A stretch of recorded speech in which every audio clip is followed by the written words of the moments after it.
As a Gemini, there are going to be many things that you don't like to be told about yourself. And that's fair enough. It's not right or wrong, good or bad.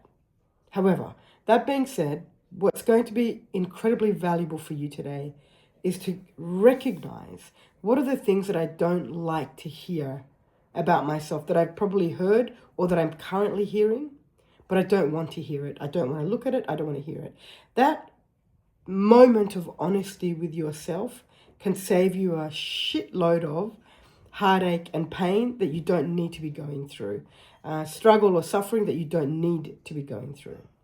And the reason I'm sharing this with you, dear Gemini, is because there is certain feedback that's in your life at the moment. And you keep putting it to the side as though it's not possible that that's how you've been showing up or that that's how you could be showing up, because that doesn't appear to you that that's how you're showing up.